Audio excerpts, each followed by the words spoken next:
오늘 요한복음 강의 12번째 시간입니다. 은혜 그리고 거듭남이라는 제목으로 하나님 말씀을 전하도록 하겠습니다. 이 부분은 원래 이제 우리가 기독교의 핵심 진리를 다룰 때에 이미 말씀드린 바가 있는데, 그때는 조금 제가 포괄적으로 이 거듭남의 진리에 대해서 말씀을 드렸고, 오늘은 이 본문의 구절구절을 우리가 잘 해석하면서 과연 이 진리가 담고 있는 내용이 무엇인가를 살펴보고자 하는 것입니다. 요한복음 2장에서부터 이제 본론이 시작이 되거든요. 그래서 2장부터 4장까지 요한복음 본론의 일부에 해당합니다. 이 일부의 내용은 어떻게 구성이 되어 있냐 하면, 우리가 2장에서 살펴보았던 두 가지의 사건이 등장하죠. 그것은 첫 번째로는 예수님께서 가나의 혼인잔치에 가셔서 물을 포도주로 만드는 그러한 이적을 베푸십니다.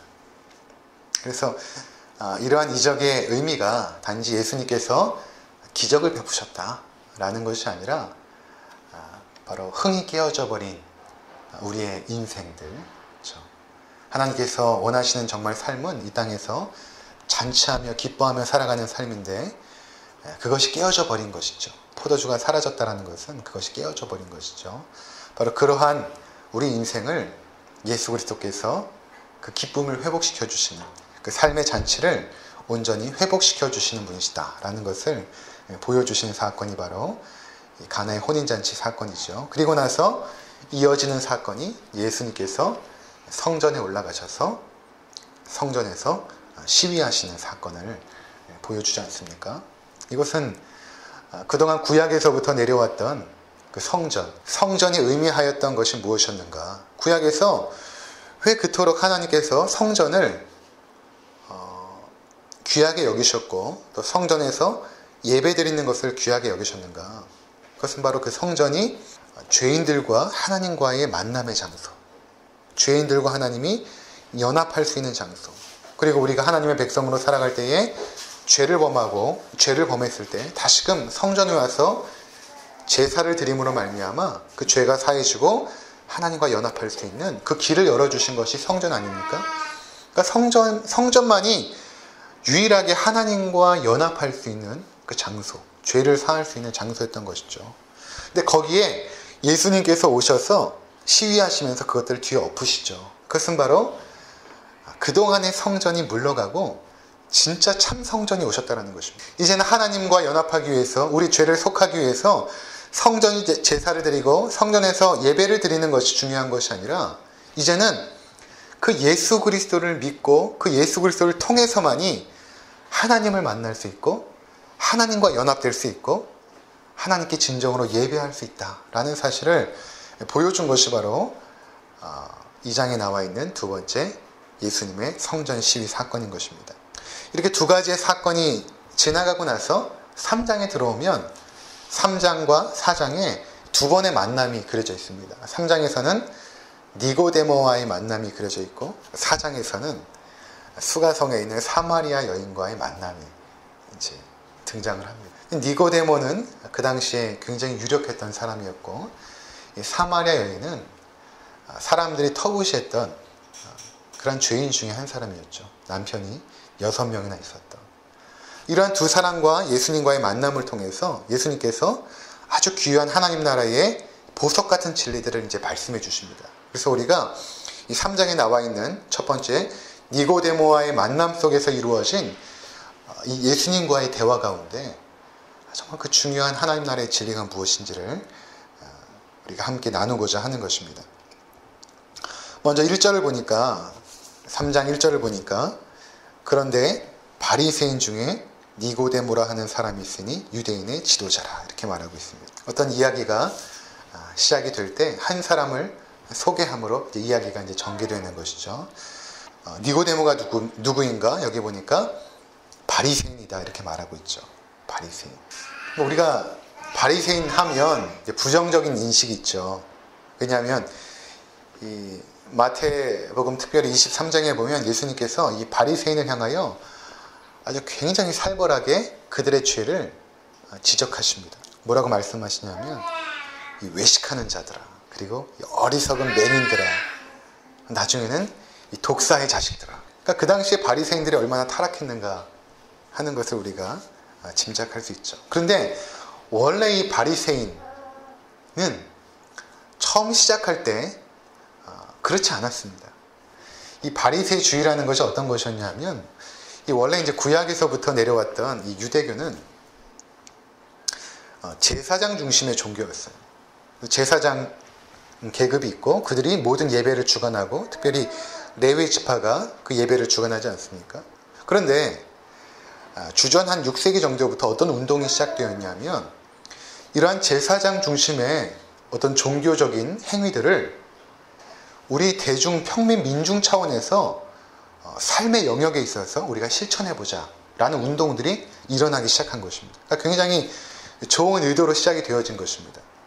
그러니까 우리가 예배당에 가서만 거룩하게 살지 말고 우리가 삶의 현장에서도 거룩하게 살자라는 것이 이제 바리새주의의 시작이었던 것입니다. 그러니까 굉장히 좋은 운동이었어요.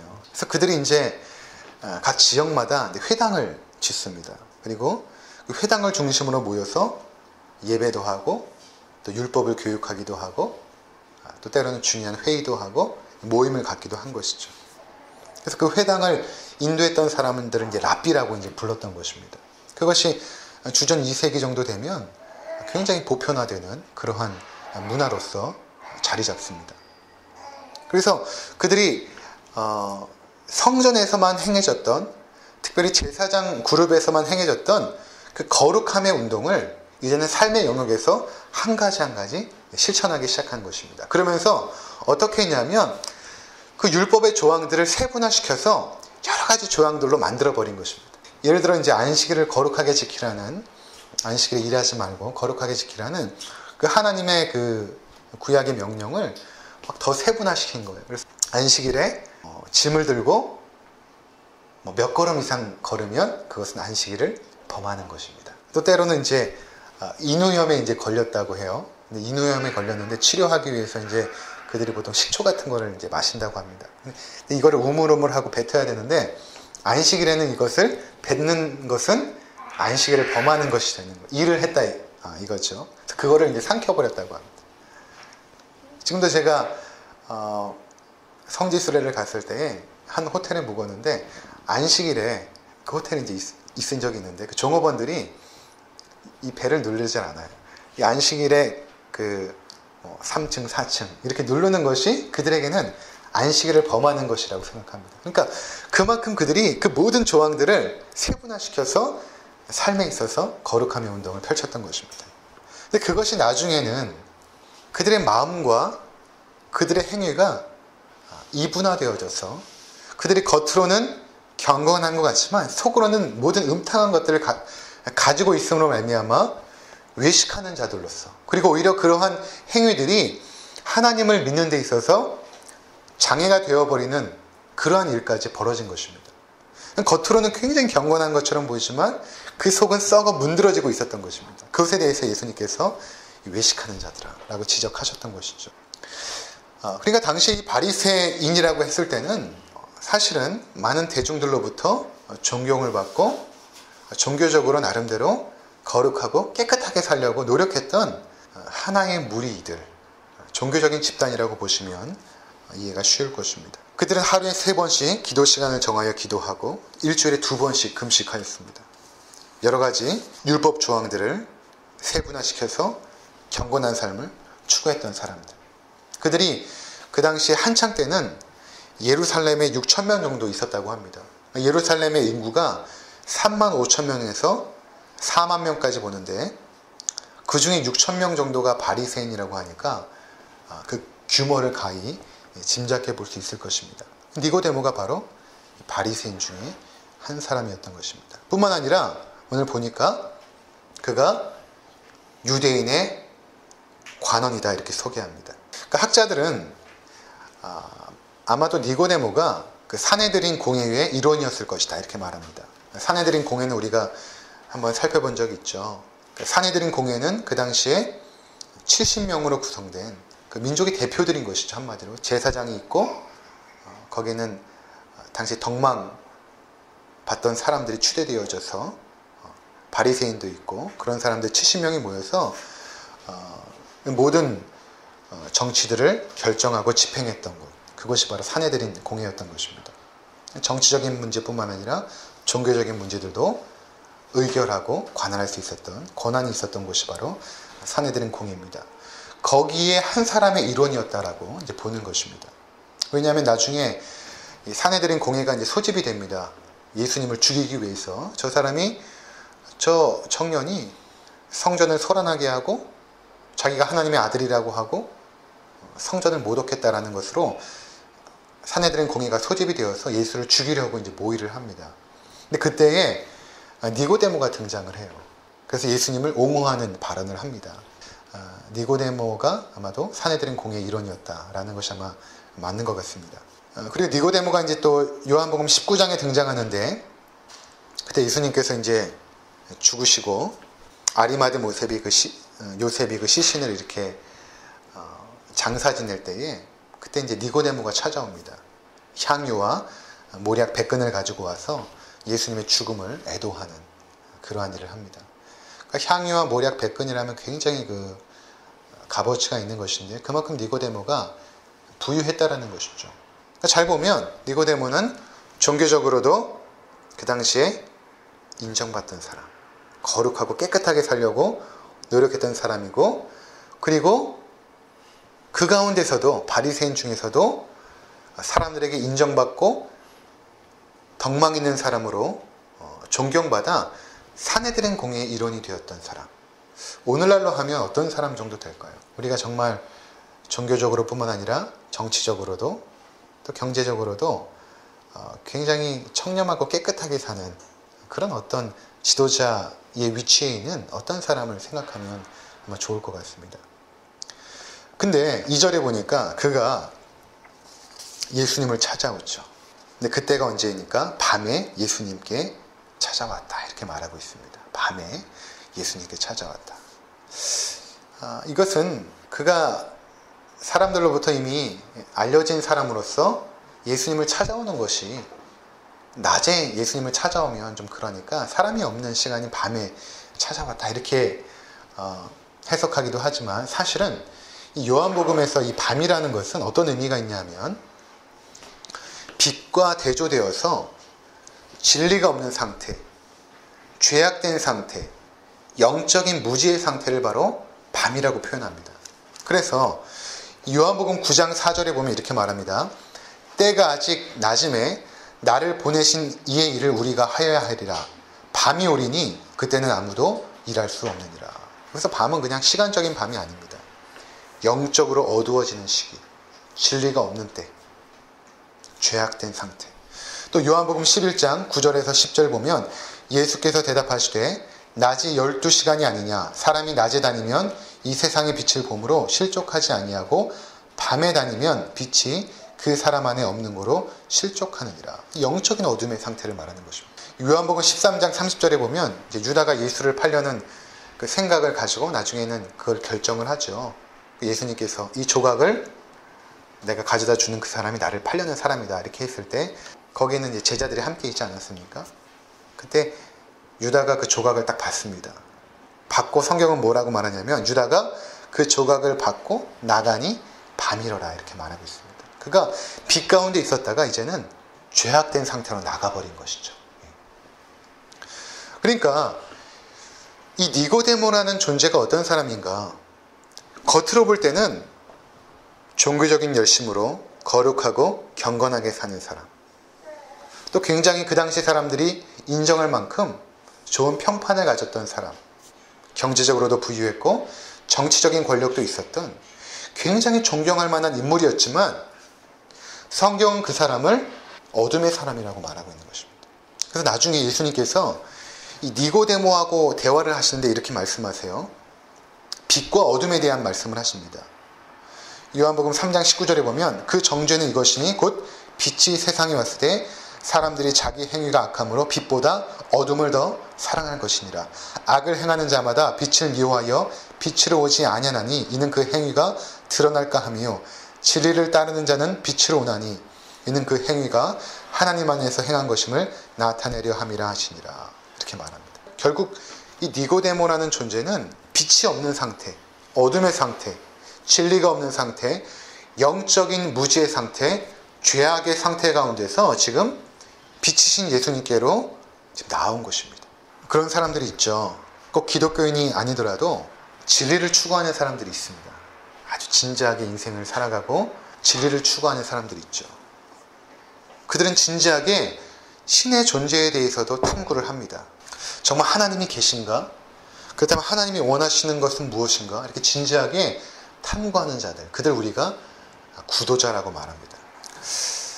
근데 문제는 무엇인가 하면 그들이 열심히 수행을 하고 또 깊이 있는 학문 연구를 통해서 이제 어느 정도 경지에 올라서 인생을 초월하여 관망할 수 있는 정도의 사람들이 정말 있거든요. 근데 문제는 무엇인가 하면 성경은 그들을 향하여서 너희가 여전히 영적인 무지에 있다라고 말하는 것입니다. 너희가 무언가를 안다라고 생각하지만 너희는 모른다라는 것입니다. 어둠에 있다라는 것이죠.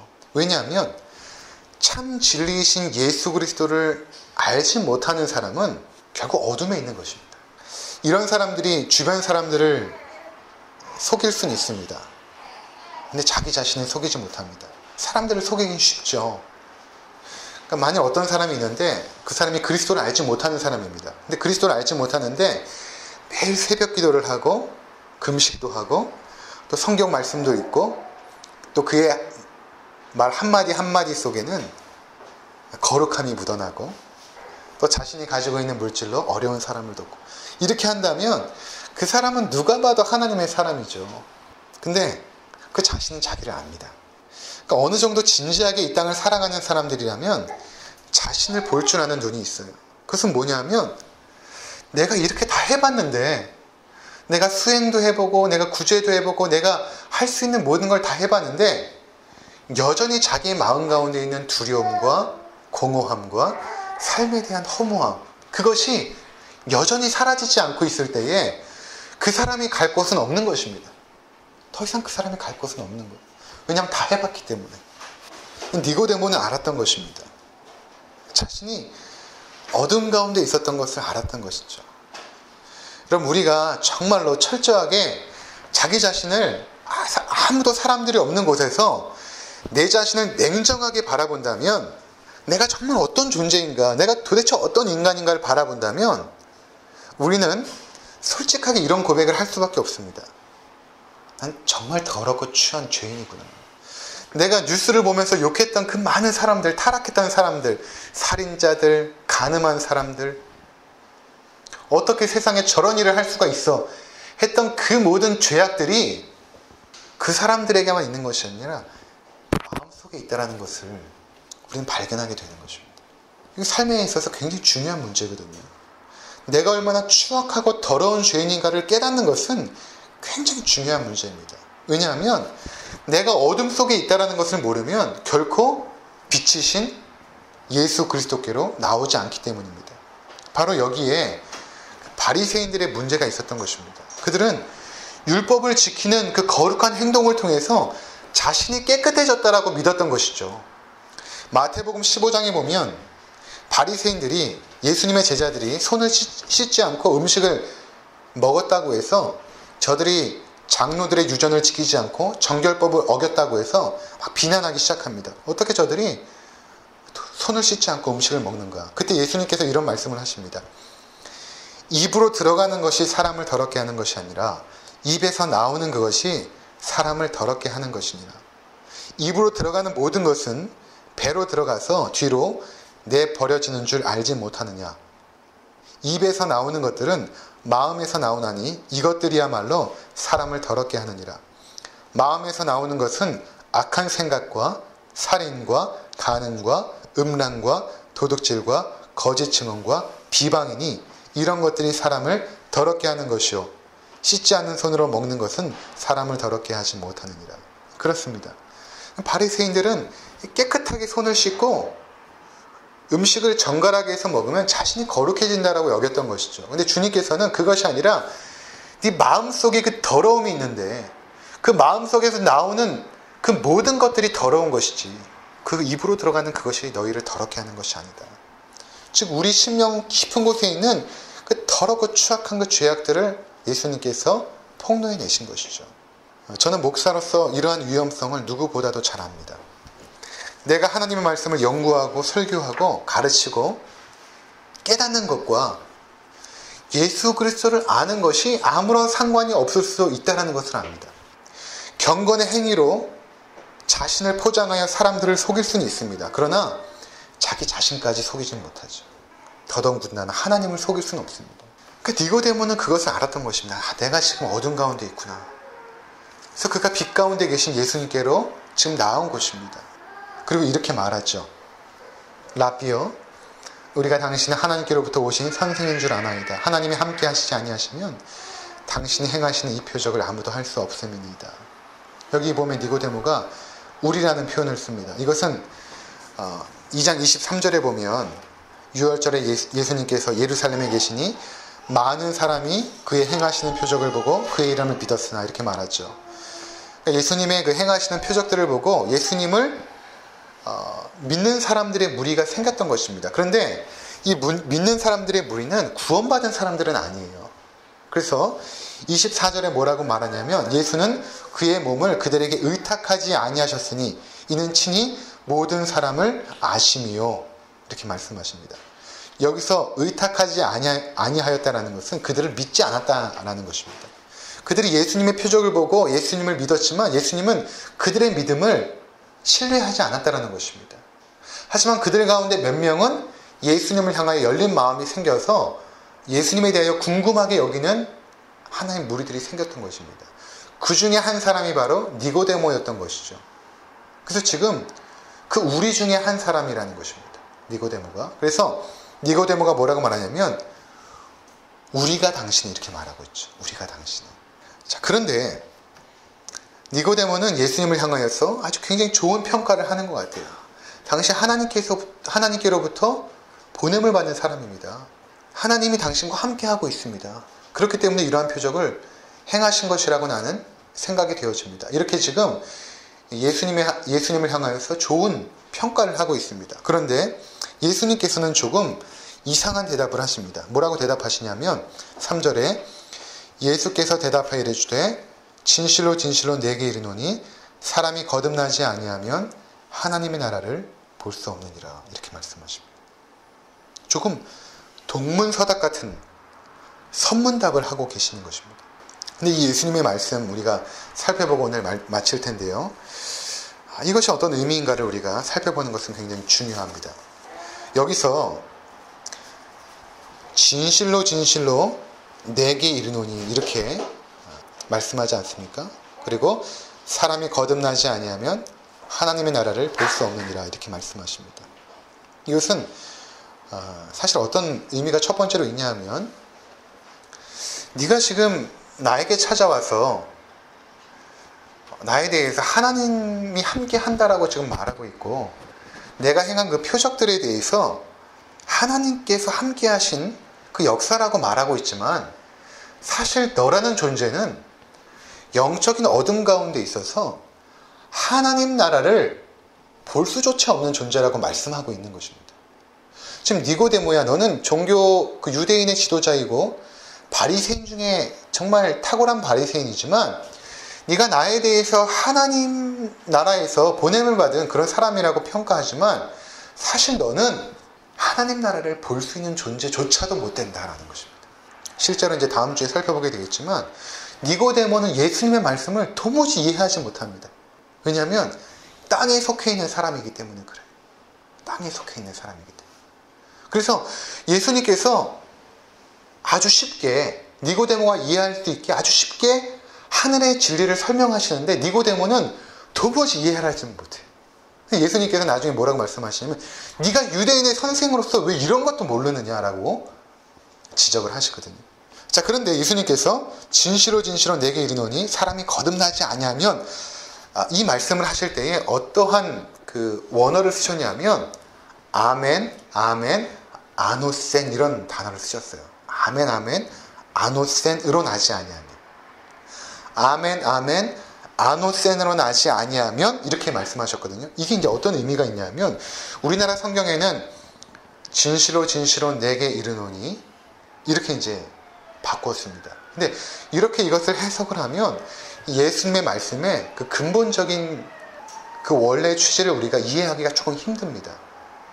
원래 아멘, 아멘이라는 이것은 어떤 의미가 있냐면 보통 유대교에서 하나님의 말씀이 선포되어지고 그 하나님의 말씀이 끝났을 때에 사람들이 했던 것이 무엇인가 하면 아멘, 아멘이라는 이 말을 했던 것입니다. 그래서 그것은 하나님의 말씀이 참 진리입니다. 참 우리가 믿기에 신실하신 것입니다. 라는 표현으로 아멘, 아멘 했던 것이죠. 근데 예수님께서는 이 아멘을 먼저 사용하시고 어떤 말씀을 하신단 말이에요. 자, 이것을 예수님의 아멘의 독특한 사용법이라고 말하는데 잘 보시기 바랍니다. 하나님의 말씀이 끝나고 사람들은 아멘을 했습니다. 근데 예수님께서는 아멘, 아멘을 먼저 시작하세요. 이것은 무엇인가 하면 즉 예수님께서 지금 하나님으로서 하나님의 말씀을 시작한다라는 의미가 있는 것입니다. 그러니까 보통 구약의 선지자들이 하나님의 말씀을 대언할 때 이렇게 말하거든요. 하나님의 말씀이 내게 임했습니다. 라고 말한 다음에 하나님의 말씀을 선포했습니다. 마찬가지로 예수님께서는 아멘, 아멘을 먼저 말하면서 어떤 말씀을 하신 것은 지금 예수님께서 하신 이 말씀이 인간 예수로서 하는 말이 아니라 하나님이 이 땅에 오셔서 하나님의 말씀을 인간에게 지금 말하고 있다는 것입니다. 아멘, 아멘 하면서. 그러면서 아노센 이렇게 말하죠. 이 아노센으로 나지 아니하면 이것은 어떤 말이냐면 이 아노센이라는 것이 두 가지 의미가 있는데 첫 번째로는 위로부터 난다는 의미가 있습니다. 위로부터 난다. 그리고 두 번째 의미는 다시 난다는 의미가 있어요. 다시 난다. 그래서 지금 예수님은 이 두 가지 의미를 다 아노센이라는 단어에 담고 말씀하셨거든요. 근데 이 첫 번째 위로 난다라는 것은 어떤 의미가 있냐면 그 당시에 대부분의 사람들이 헬라 철학에 물들어 있었던 사람들입니다. 그들에게 있어서 하늘의 세상은 진짜의 세상이고 땅의 세상은 가짜의 세상입니다. 하늘의 세상은 진리의 세상이고 땅의 세상은 거짓의 세상, 죄악의 세상이었던 것이죠. 그래서 우리가 구원에 이르는 것, 그리고 우리가 영생하는 것은 어떤 것이냐면 하늘로부터 나야 되는 것입니다. 땅에서 태어나는 것은 그냥 우리 육신처럼 쇠퇴하여 죽어버리는, 그래 결국에는 심판 가운데 거하는 세상, 그것이 이 땅의 세상이라면 하늘로부터 태어나는 그 인생은 어떤 인생이냐면 영원에 동참하여서 구원을 얻는 인생, 그것이 바로 위로부터 나는 것입니다. 그래서 예수님께서는 바로 내가 위로부터 나야 된다라고 말씀하고 있는 것입니다. 네가 위로부터 나야만 하나님 나라를 볼 수 있다는 것입니다. 그 위로부터 나는 것을 또 다시 난다라고 표현할 수도 있는 것이죠. 우리는 이 땅에서 땅의 사람으로 태어났지만 우리가 정말로 하나님 나라를 보고 하나님의 백성이 되고 구원 얻는 그 영생을 얻기 위해서는 다시 태어나야 되는 것이죠. 위로부터 다시 태어나야 되는 것이죠. 그래서 지금 예수님께서 우리가 이해할 수 있을 만큼 하나님 나라의 그 거듭남에 대한 진리를 쉽게 설명한 것입니다. 사실은 그 놀라운 진리를. 왜냐하면 우리가 하나님의 백성이 되어지는 것과 우리가 위로 태어나는 것 또는 다시 태어나는 것, 즉 태어나는 것과 굉장히 연관이 있기 때문에 그런 것입니다. 우리가 대한민국의 남자 또는 여자로 태어났죠. 근데 우리 중 누구도 내가 남자로 태어나고 싶어서 남자로 태어난 사람은 없습니다. 또 내가 여자로 태어나고 싶어서 여자로 태어난 사람도 없죠. 또 내가 대한민국이라는 땅에서 내가 태어나야겠다라고 노력하고 소망해서 태어난 사람도 없습니다. 태어나 보니까 내가 남자고 내가 대한민국 사람인 것입니다. 그리고 내 모습이 이렇게 생긴 것입니다. 우리가 태어나는 것은 우리의 의지나 노력과는 전혀 상관이 없죠. 그것은 하나님의 주권에 속하는 것입니다. 마찬가지로 우리가 하나님의 백성이 되는 것, 하나님의 자녀가 되는 것은 내가 노력하거나 내가 의도하거나 내가 계획하거나 내가 의지해서 되는 것이 아니라는 것입니다. 인간의 노력과 의지와는 전혀 상관이 없다는 것입니다. 구원받는 것은. 내가 하나님의 자녀가 되는 것은 하나님의 주권 아래서 그분의 은혜 가운데 무조건적으로 되는 거예요. 그래서 지금 예수님께서 바로 하나님의 백성이 되는 것을 태어나는 것과 비슷한 표현으로 지금 사용하고 있다는 것입니다. 우리가 볼 때는 그런 생각을 합니다. 세상에서 그래도 조금 더 선하게 살고 착하게 살고 하나님께 나아가려고 노력하는 사람들을 하나님께서 뽑으셔서 그들을 하나님의 백성으로 더 다듬어 가시지 않을까 이렇게 생각을 하죠. 그렇지 않아요. 우리 생각에는 인간적인 눈에는 조금 더 낫고 조금 더 못하는 사람이 있을 뿐이지만 하나님 눈에 볼 때는 다 똑같아요. 죄인입니다. 우리가 63빌딩에서만 봐도 사람들이 거의 비슷한데 하늘에 계신 하나님 눈으로 볼 때는 그냥 다 똑같이 죄인이라는 것입니다. 근데 그 죄악된 무리들 가운데 하나님께서 선택한 사람들이 있어요. 근데 이 선택은 어떤 선택이냐면 무조건적인 선택입니다. 그냥 하나님은 무조건적으로 선택해 놓고 그들을 하나님의 백성으로 만들어 갔어요. 제가 전에 이제 우리 아이를 입양한 것에 대해서 말씀을 드린 적이 있죠. 여러 아이들을 이제 제가 보았습니다. 근데 그 중에 저희 아이가 저희들에 의해서 선택이 되어집니다. 그러면 그 아이는 부모가 생긴 것입니다. 한 해에도 수백 명의 아이들이 버려지죠. 근데 그들 가운데 부모에 의해서 선택되어진 아이들이 있죠. 부모가 생기는 것입니다. 마찬가지예요. 우리가 하나님의 자녀로서는 입양이 되어지는 것이거든요. 이것은 법적인 절차로 되어지는 것입니다. 그 법적인 절차를 제가 언약이라고 말씀드렸죠. 예수 그리스도의 그 십자가의 언약으로 말미암아 하나님은 우리를 법적으로 하나님의 자녀로 완전히 인정해 버린 것입니다. 성령을 보내심으로 우리 이마에 도장을 찍어주세요. 너는 하나님의 자녀다 이렇게. 근데 그것이 우리의 노력으로 되어진 것이 아니라는 것입니다. 근데 하나님께서 우리를 무조건적으로 선택하고 불러내셔서 하나님의 백성으로 만들어 가세요. 게바를 베드로로 만들어 가셨죠. 사울을 바울로 만들어 가셨죠. 사울이 정말 하나님을 열심히 믿고 하나님을 사랑할 때 불러주신 것이 아니라 그리스도를 믿는 사람들을 핍박하는 그 자리에 있을 때 사울을 불러내시죠. 아브람도 마찬가지입니다. 아브라함이 된 것은 아브라함이 우상을 숭배하던 자리에서 하나님께서 그를 불러내셨다는 것입니다.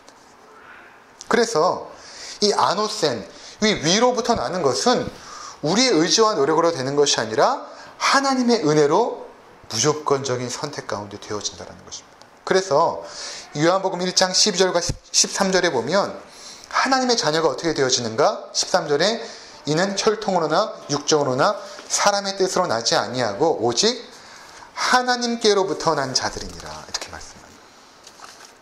위로부터 나는 것, 하나님께로부터 나는 것 똑같은 것입니다. 요한일서 3장 9절 하나님께로부터 난 자마다 죄를 짓지 아니하나니 이는 하나님의 씨가 그 속에 거함이요 이렇게 말합니다. 요한일서 4장 7절 사랑하는 자들아 우리가 서로 사랑하자. 사랑은 하나님께 속한 것이니 사랑하는 자마다 하나님께로 나서 하나님을 알고. 요한일서 5장 1절 예수께서 그리스도이심을 믿는 자마다 하나님께로서 난 자니. 요한일서 5장 4절 대저 하나님께로서 난 자마다 세상을 이기느니라. 요한일서 5장 18절 하나님께로서 난 자마다 범죄치 아니하는 줄을 우리가 아노라. 그러니까 하나님의 자녀가 되는 것. 니고데모처럼 종교적인 열심으로 하나님께 나아갔을 때 그것이 하나님을 감동시켜 하나님의 자녀가 되는 것이 아니라는 것입니다. 하나님께서 우리를 미리 정하시고 불러내신 것입니다. 그리고 우리를 마침내는 영화롭게 하실 것입니다. 그래서 로마서 8장 29절 하나님이 미리 아신 자들을 또한 그 아들의 형상을 본받게 하기 위하여 미리 정하셨으니 이는 그런 많은 형제 중에서 맏아들이 되게 하려 하심이니라. 또 미리 정하신 그들을 또한 부르시고 부르신 그들을 또한 의롭다 하시고 의롭다 하신 그들 또한 영화롭게 하셨느니라. 하나님께서 미리 정하셨다라는 것이죠. 이 무조건적인 선택, 우리 의지와 노력과는 상관이 전혀 없는 것입니다. 어떤 사람들이 하나님 왜 이렇게 할 수가 있습니까? 하나님 나는 열심히 살고 나는 착하게 살았는데 왜 나는 선택하지 않고 저 사람을 선택했습니까?